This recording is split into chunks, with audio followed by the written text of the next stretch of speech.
Welcome to Lancashire Fire and Rescue Services podcast series, Out of the Ashes, Stories from Lancashire. Today we have a very special episode for you. We're joined by a remarkable individual who's dedicated their life to keeping us safe, the retiring Chief Fire Officer Justin Johnston. In this episode we have the unique opportunity to hear from him at a key moment in time before he starts his retirement. We're going to reflect on Justin's impressive career, his challenges, his accomplishments, and the mark he's left on the service. The conversation will cover topics of leadership, service, the ongoing evolution of Lancashire Fire and Rescue Service, and the people who make it all possible. So I'm here with Chief Justin. So we're just going to start off with some fun, quick fire questions that the staff sent in. So do you have any hidden talents or hobbies that the public might not know about? I definitely don't have any hidden talents. I like writing. And I quite enjoy the process of writing, but it's not so much a talent, I don't think. Things I enjoy doing that people won't know about. I don't know. I live quite a lot of my normal life, a little bit on social media as well, so people can see that you're a real person and that you live a normal-ish life like everybody else. And so the things I put on there tend to be the things I like doing. So, being out in the countryside, being out with my dog, got a new puppy. It's very cute. Yeah, I'm looking forward to spending some time with him as he develops, do more of those type of things. If money was no limit within reason, what would you do with your life?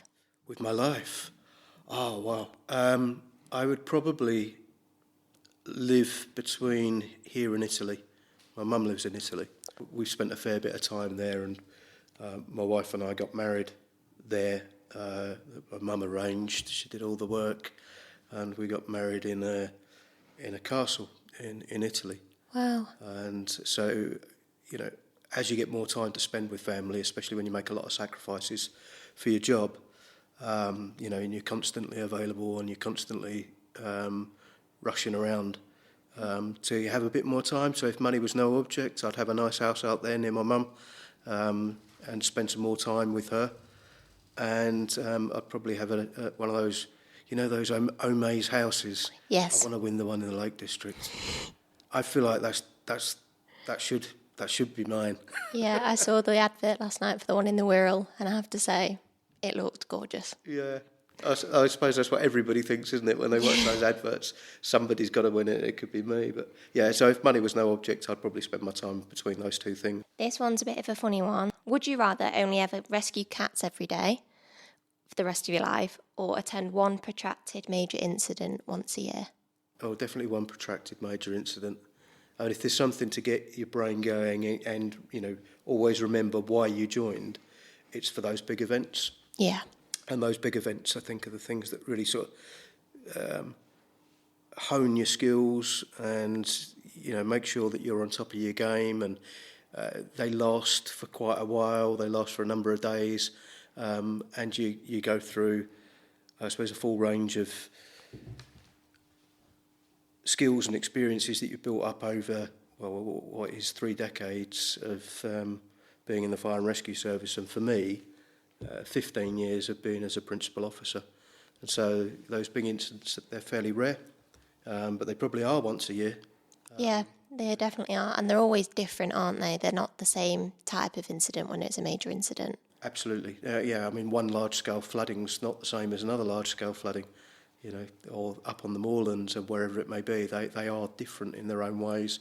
And actually, we're having to evolve the way we respond to them as well and try to learn from each one so that we can invest in equipment that's going to make it easier for the next set of responders to be able to do their roles or do their roles more safely or, utilise new technology that's going to help them have better situational awareness. So many things that you can learn from each one, provided you've got, good support to be able to invest in those type of things. So as you've mentioned, you've had 30 years of service in the fire service. Can you tell us what first inspired you to join the fire service? My father, my adoptive father, was in the fire service. And I remember probably being, I'm going to guess about 3 years old, something like that, when the fire engine stopped by the house. And I remember not being able to get my shoes on quick enough to be able to go out and see the fire engine. And I think that sort of plants a bit of a memory that you return to later on in life. Yeah. And the fire service were recruiting. I think it took me 3 attempts to get in. Oh, right, so it wasn't your first time getting in? It wasn't my first time. I was 21, so I'd applied first when I was 18. A couple of unsuccessful attempts, and then I did get in. So I think being around it, the Christmas parties on fire stations and stuff like that is part of you growing up. You have a level of familiarity with it. And I suppose probably a broader understanding of what the job actually is as opposed to what most members of the public think it is. Yeah, because it's completely different to what people assume a firefighter is to what a daily life of a firefighter is. Yeah.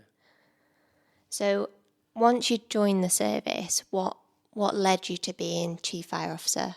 Did you always want to be that role? Actually, it's interesting because my best friend, who passed away sadly during COVID, we joined at a very similar time and took slightly different paths. And he will always say that I was always going to be a chief. Really? Yeah, but I never had that view. My view was that I wanted to be a rider station officer, as it was back then, so a watch manager on a large multi-pump station. Yeah. And I did that, and I really enjoyed it. I got to the point where you knew everybody's characters and you knew how to get the shift running effectively, but also how you could support and develop people and encourage them to go forward and make their own journeys. And I enjoyed that so much, I probably could have stopped there.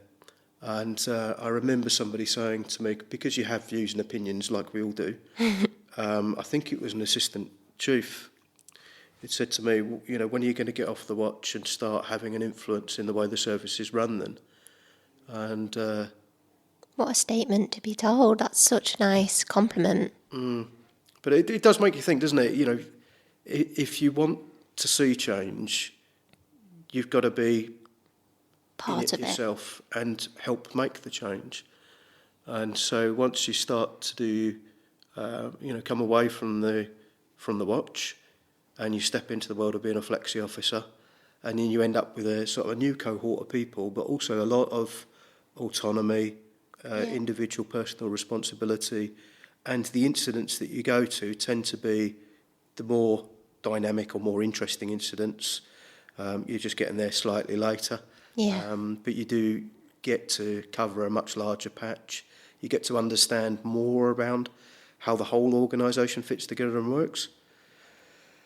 And then from then, well, again, how much influence do you want to be able to have? Yeah. You tend to look at the next level up will give you that opportunity to have a little bit more influence, and so on and so forth. And so it wasn't for me, I've got an end goal.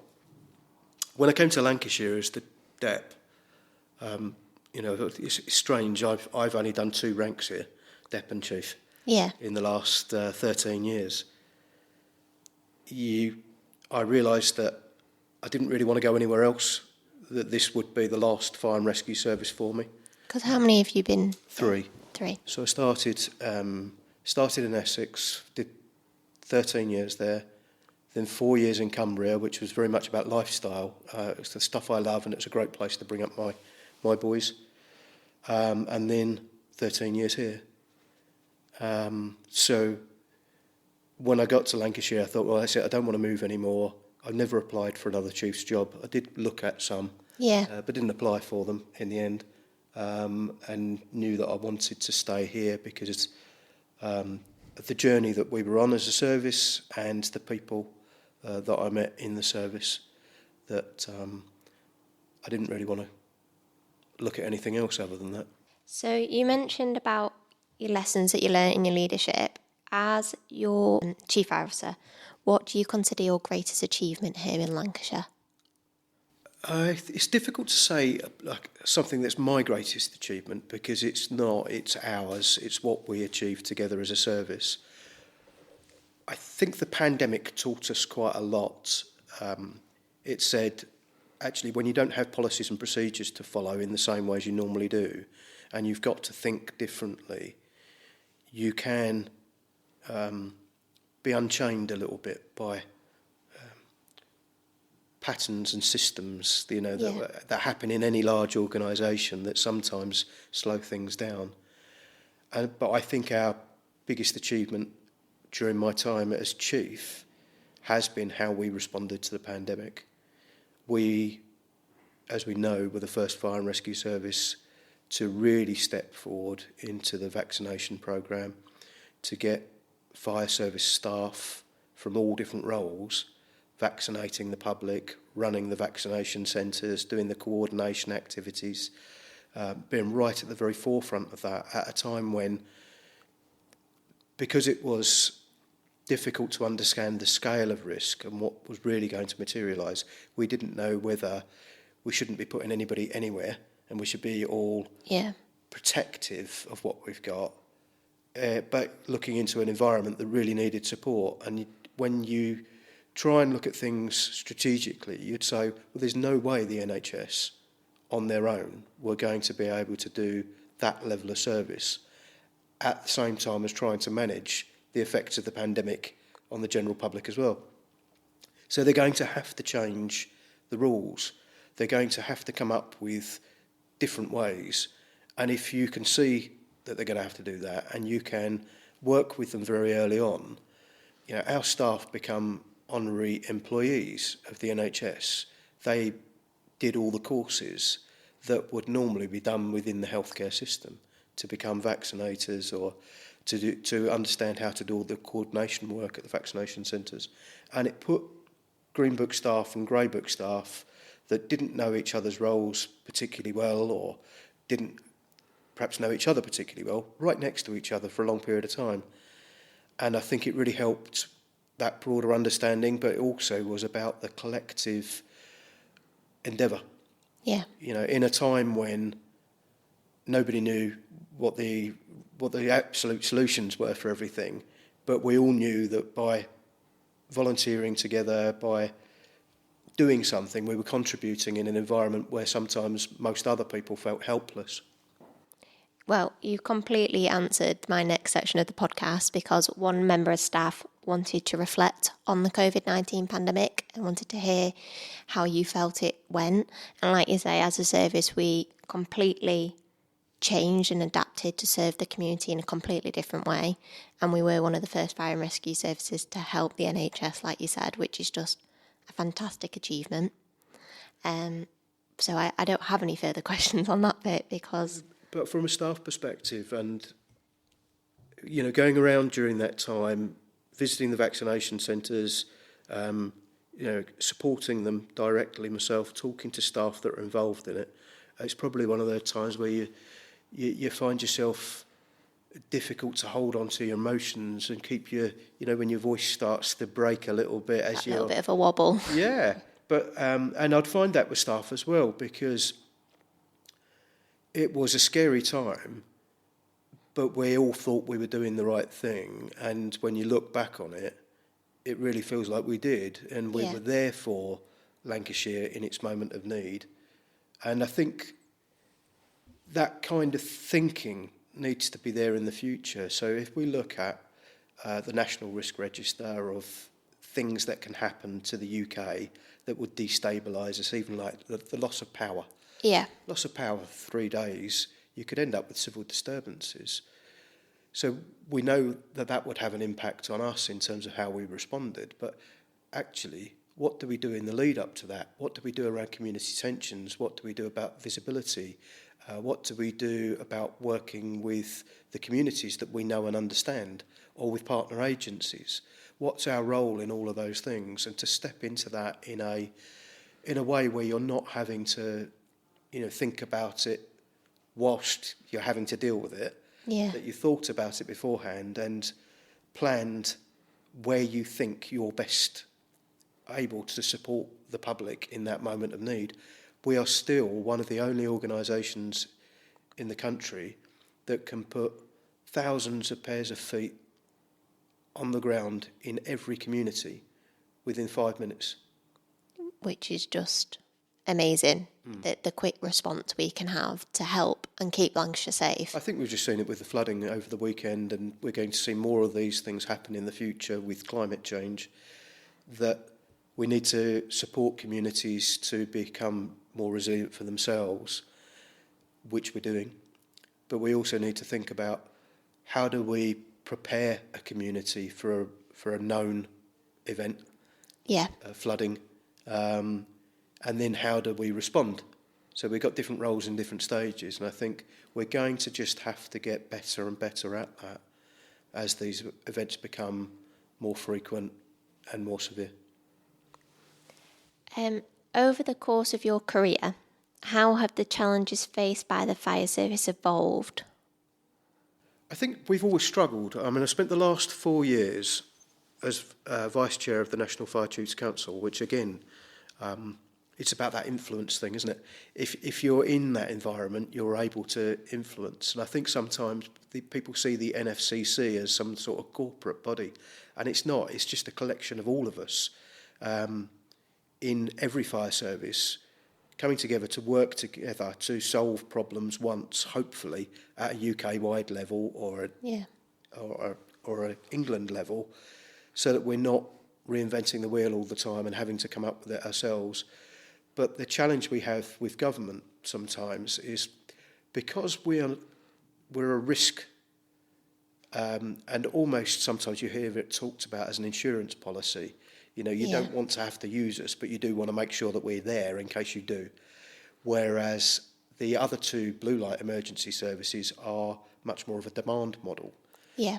And so therefore, it's very easy for them to make their case for funding and future funding based on their increasing demands.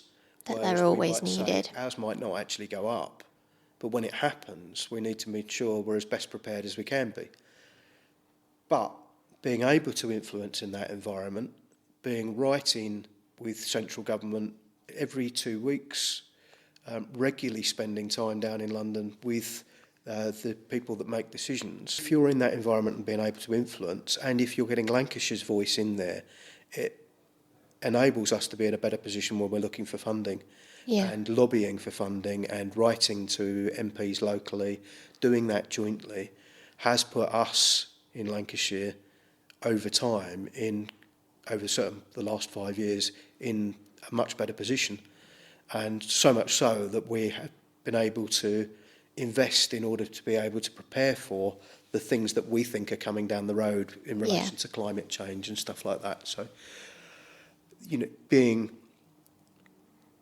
ahead of the game if we can be, you know, thinking about the equipment and training and PPE that we give people now, in many cases has got to last 10 to 15 years. Yeah.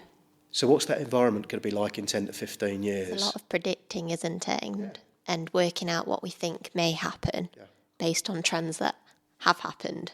Which is where we want to be. We want to be able to prepare ourselves for the future rather than keep reacting to what's just happened.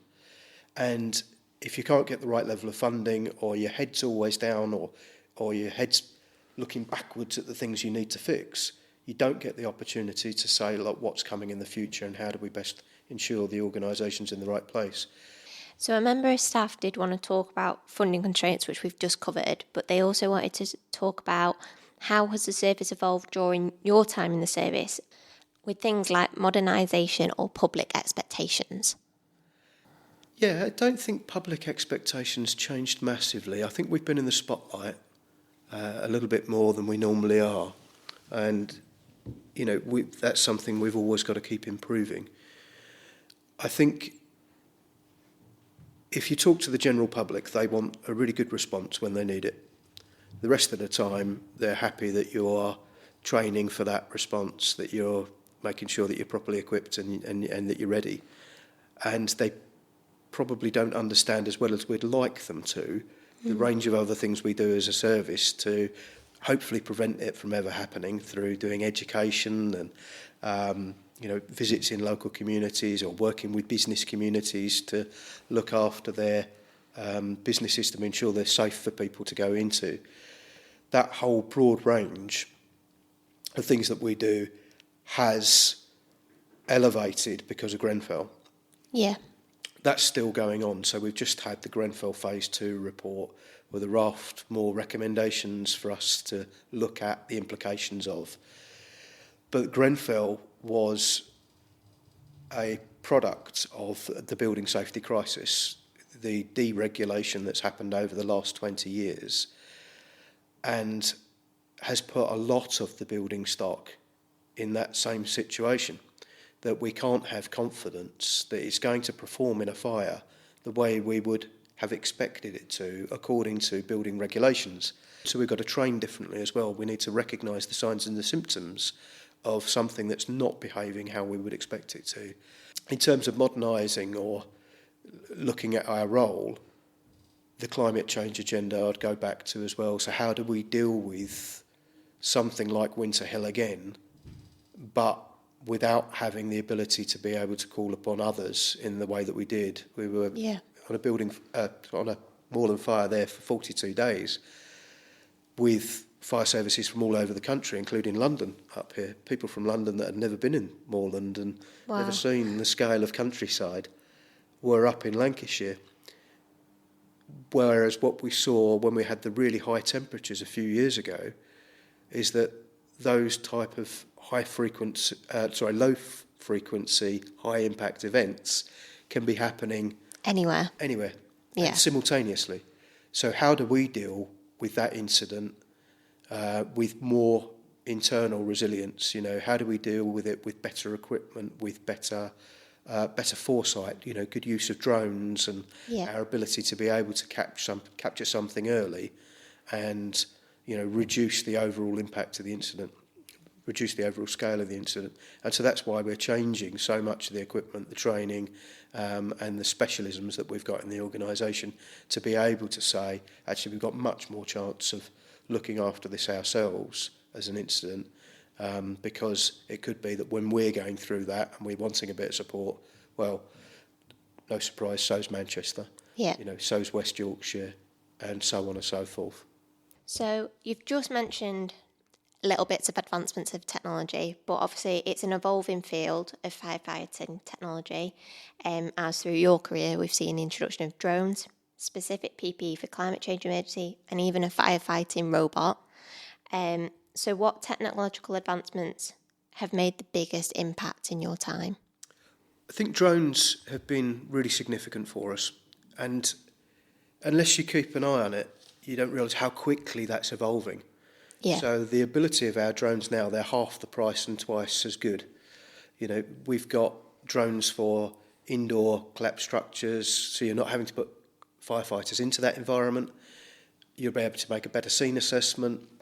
You are able to, judge the risk as to what environment you would put firefighters into, because you're able to get that better situational awareness.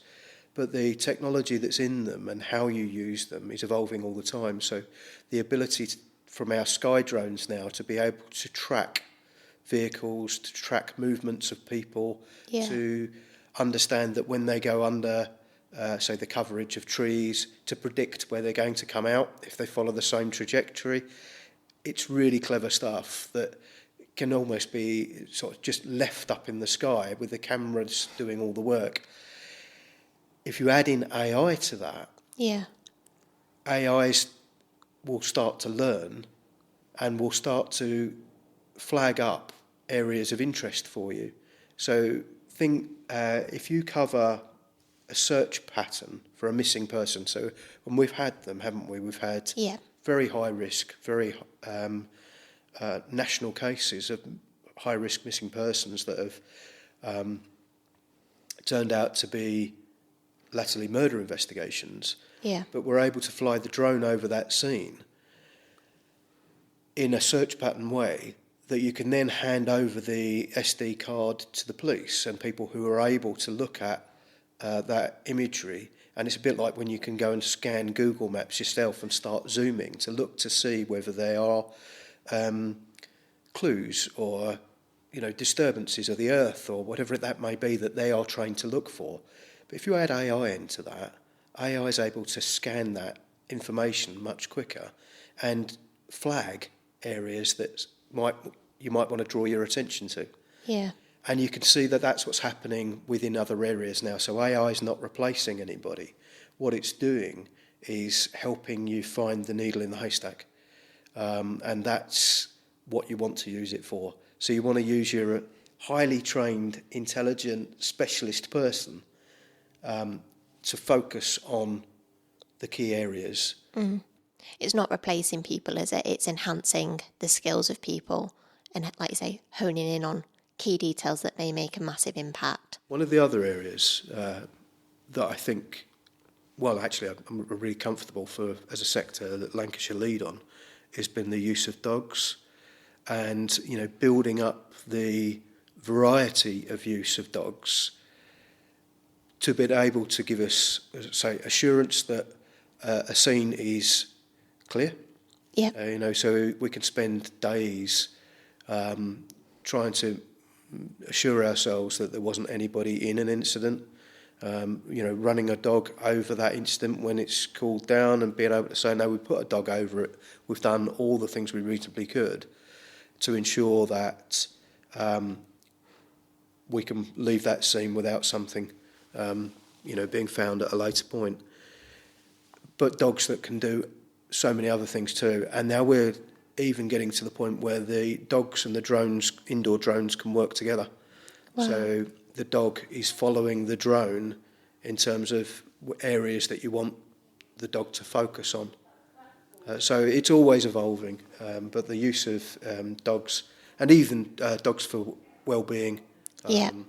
As you know, I'm a dog lover, and I appreciate that that's not necessarily the case for everyone, but I do think that that environment that has animals in it that you like and that you spend a bit of time with is very good for people's mental health and well-being.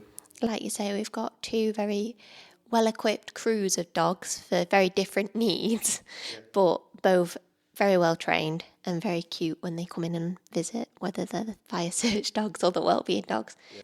I want to look at equality, diversity and inclusion, which obviously is very important in the fire service. It's been historically male dominated, and though things have been changing, what steps did you take, or maybe what challenges did you face in trying to make the service more inclusive? I think sometimes we end up, because we say equality, diversity and inclusion, thinking that it's about other people. And I think the challenge is getting people comfortable with the fact that it's about all of us. And really the I of it is probably the most important part for me. It's inclusion, so everybody feels included. If we look at community safety and prevention work, that is inclusion. It's understanding your communities, the fact that they're diverse and therefore may have, not always, but may have different needs.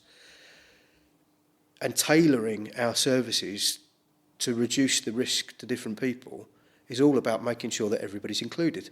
Yeah. Everybody's included in the way that we do our work with the public, with partner agencies. And then you've got the internal side of that. It says, how do we ensure that everybody in the workplace feels that they're able to feel that they're bringing their full self to work, that they don't have to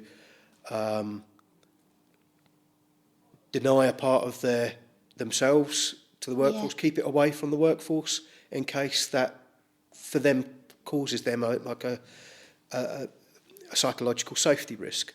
So I wouldn't want anyone in our organisation to not feel comfortable in sharing their sexuality. Of course, they're absolutely fine with not sharing their sexuality, but I wouldn't want them to be in an environment where they thought, I don't want to share that because I'm a little bit uncomfortable with how I may be treated.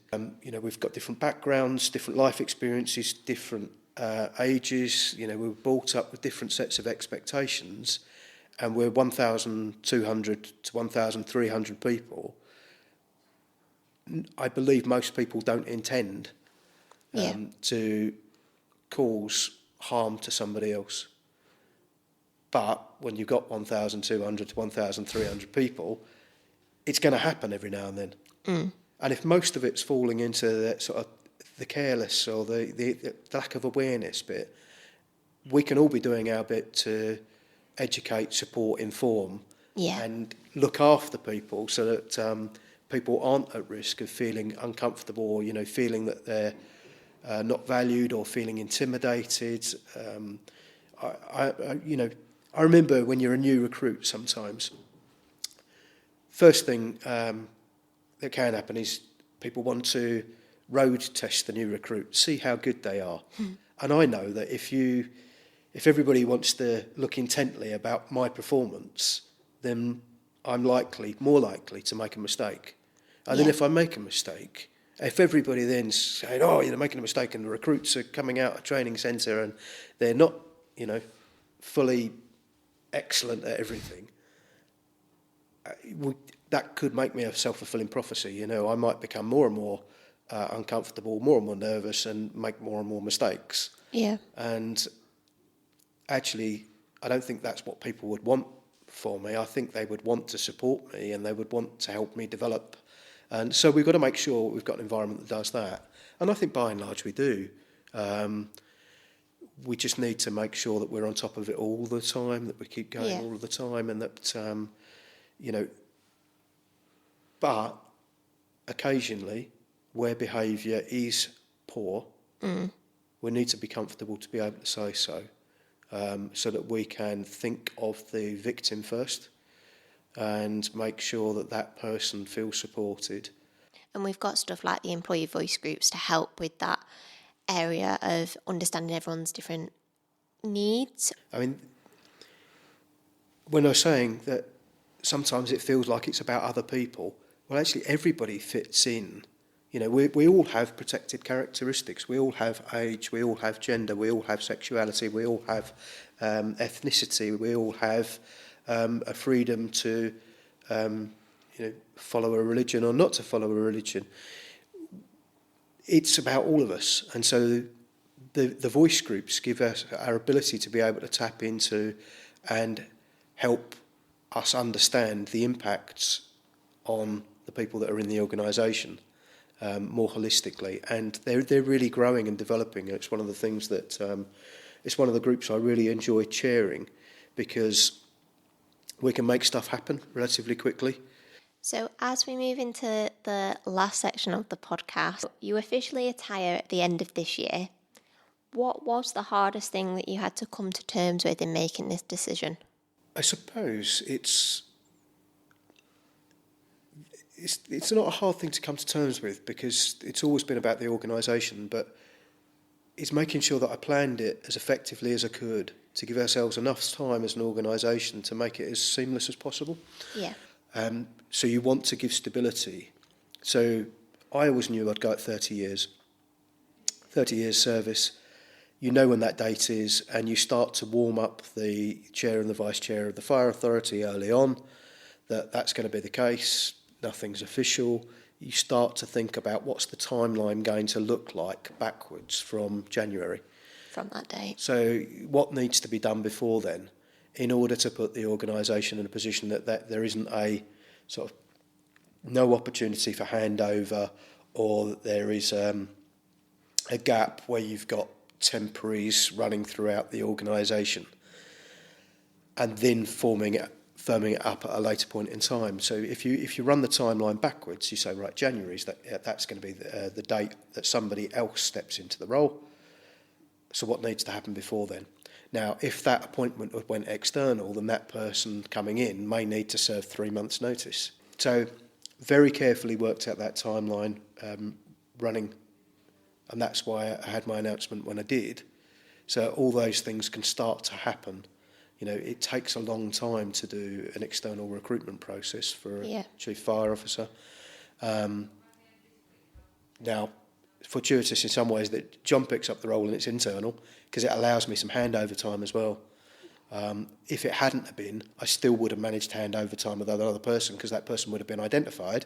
Yeah. They wouldn't be here yet, But of course, what you do is you start working with them and spending time together in order to support a smooth handover. So I think that's probably been the most difficult thing to come to terms with, because it's like it's dealing with the fact that you're moving on and telling the organisation that you're moving on in order to be able to happen. And all of a sudden, once you tell people that you're moving on, you're going to be retiring, there is a bit there where there could be a little bit of organisational inertia. Whereas, well, do we want to carry on with doing that? Because we don't know what the next person might want. Yeah. But you can plan your way through that as well. Keep everything going. Make sure that the narrative isn't going to change. It's all in the background. It's stuff that people wouldn't see. But that requires a lot of planning. But then you put yourself out there. You say that you're going, and you get that organisational inertia. Or we start to look to, I wonder what the new person's going to want, and I wonder what direction they might take us in. And that's a conversation you'll be able to have with John. Do you have any advice for John? Try and take the moments where things are going good to enjoy it and enjoy the role. It's relentless. It's a privilege, and it will come at a cost on not just your time, but your emotional investment in it. And you've got to try and make sure that you're building in enough to effectively look after you. The other thing is trust your team. Let them do the things that they're employed to do at the level they're employed to do it, and try to be there to support them in doing it, and develop and guide where you can. But it's not all on you. There is a team there, and that team then extends further down and further out, and that's one of the hardest parts about the Strive values, is getting everybody in the organisation feeling appropriately empowered and responsible and able to do their role at their level. And you don't have to do that. That's for them. So I've got two last questions. What do you think you'll miss most about the job? Definitely it's people. I really enjoy supporting people in the organisation, seeing people develop. I've seen a lot of people in my time in Lancashire in 13 years really sort of flourish, and in some ways being able to support them in that and help them develop. I'll miss that. I'll miss not being part of your future achievements. So when I'm looking from afar and Lancashire's off doing X, Y, Z, I'll miss that for sure. I'm sure you'll be missed by many people in the organisation. You'll leave a big gap. I'm assuming you've got exciting plans for your retirement. Do you know what you're going to be doing, and are you going to stay connected to the fire service? I did think I'd apply for the role of chair of the National Fire Chiefs Council, and the timing on that would have been quite good. But having spent some time in Italy with my mum and, a bit of reflection, you think, well, actually, how long do you want to keep pushing cortisol into your system? How long do you want to be in the dynamic operating environment that it's like to be a chief fire officer and a vice chair of NFCC, where things come into every weekend, things come into every evening, and you feel responsible for everything, because whilst it's not your job to do everything, you are ultimately responsible. And so to get to be in an environment where actually I'm not responsible but I can support, I would like to do some work around supporting, and some work with academia as well, which I've always been involved in. I look after organisational learning for the sector and academic collaboration for the sector. I've just become a visiting professor for the University of Chester. Congratulations. Yeah, thank you. It's an honorary position. But it will enable me to do some sector work with the university. Yeah.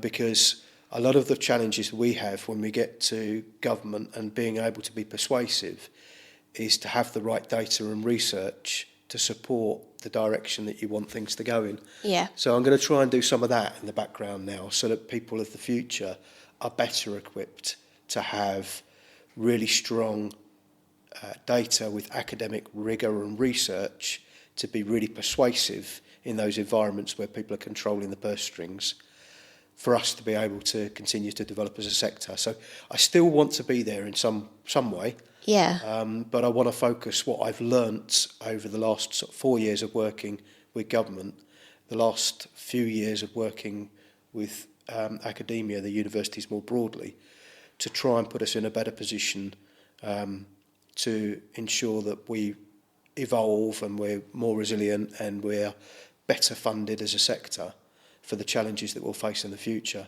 And I think I'll find myself naturally doing some of that. You're not switching off just yet? No, hopefully some long walks and running and that with Milo, my new Labrador, in the fells. And any holidays? We always go long haul in January. I think that's a good opportunity for me to sit and reflect in the sun, stop. It'll be the first holiday I've had where I've not been, taking the occasional phone call, reading emails, text messages and stuff like that. That will be strange for me, I think, to not find myself checking in with the workplace. Yeah, it definitely will be strange to not have to come back and sift through emails, but I guess it's a nice chance to switch off, enjoy it, and hopefully get used to it for a bit. Yeah. It's strange because I do a lot of interviews. Well, a cup of tea is all it actually is. I have a cup of tea with people if they want to at the end of their careers, and they sit in my office with me, and we recount some of the highs and lows or challenges of their careers and things they've been most proud of, a bit like our conversation today. And one of the things I want to do is I always want to ensure that they are prepared for what can be a really significant change for them, a loss of identity almost. Some people have described it as a bit of a cliff edge, where you're very much part of something and then you're no longer part of something at all. And I'm always keen to make sure that they maintain a connection somehow, whether they're part of WhatsApp groups, a walking group, whether they join the Sports and Athletics Association, whether they're part of the Retired Members Association, whether they've got friendship groups that they're going to maintain, so that it's not like that. And it's weird to get to the end of my 30 years and those conversations that I've had with other people, I'm now having with myself. Yeah. But actually, it's kind of nice to sit here with you and have that conversation with you and sort of reflect on it from my perspective. Well, thank you for sharing all of your insights today. It's been extremely interesting for myself, so it's nice to hear your whole career reflection, and I'm sure it's a great listen for others. We wish you all the best with your retirement and hope you enjoy every minute, and I'm sure many people in the organisation will keep in touch. Thank you. And remember, if you liked our episodes, please like and subscribe, and let's make Lancashire safer together.